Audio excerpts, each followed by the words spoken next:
Hello guys, কি অবস্থা সবার? আশা করি সকালে অনেক ভালো আছেন। গাইস, গতকালকে রাত্রে প্রচুর বৃষ্টি হয়েছে, সাথে তুফানও ছিল, যার কারণে আমাদের যে বাগানের মধ্যে আমরা পেঁপে গাছগুলো চাষ করছিলাম সেখানে একটা বড় পেঁপে গাছ নাকি হঠাৎ করে রাতে পড়ে গেছে। আমি আসলে দেখি নাই, এই যখন ভিডিওটা করতে গেছি বা কাটতে গেছি গাছটারে, তখনই আমি দেখতে পাইছি যে কত বড় গাছটা আসলে পড়ে গেছে। গাছটাতে মিনিমাম 15 থেকে 20 কেজি পেঁপে ছিল। এগুলো সব বিক্রি করে দেওয়া হয়েছে আজকে সকালে, আমি ঘুম থেকে ওঠার আগেই। তো গাইস, আমি গেলাম, যাওয়ার পর বাকি পেঁপে গাছগুলো দেখলাম, ওইগুলো মোটামুটি ঠিক আছে, যদিও ওইগুলোতে বিভিন্ন বাঁশ বিভিন্ন লাঠির মাধ্যমে ঠেয়া দেওয়া লাগছে যেন পরে না যায়। গাছ, আপনারা দেখতেছেন যে গাছটা আসলে কত বড় ছিল, এবং গাছটার মাথার মধ্যে কিন্তু এখনও প্রায় অনেকগুলো ছোটো ছোটো পেঁপে আছে যেগুলো আসলে ব্যবহারের অনুপযোগী। তো আমি আসলে চলে গেছি ডাইরেক্ট গাছটার কাছেই এবং গাছটাতে উঠে পড়লাম। তারপর আমি কাটা শুরু করলাম একটা পেঁপে দিয়ে। তো সবার আগে আমি ভাবতেছিলাম যে যে গাছের মাথাটা আছে ওইটা কাটবো, তারপরে আমি ধীরে ধীরে নিচের দিকে যাব।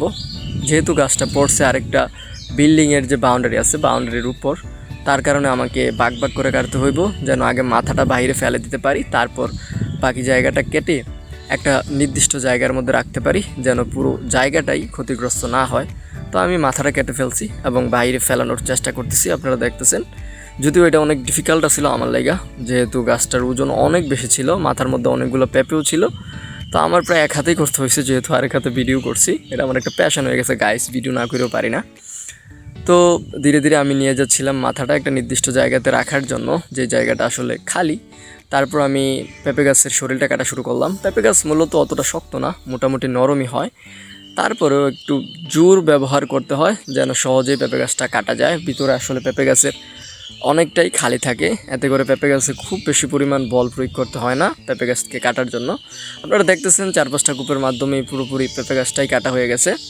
তো আমি এখন একটা ইউনিক পদ্ধতিতে পেঁপে গাছটা নিয়ে যাওয়ার চেষ্টা করতেছি।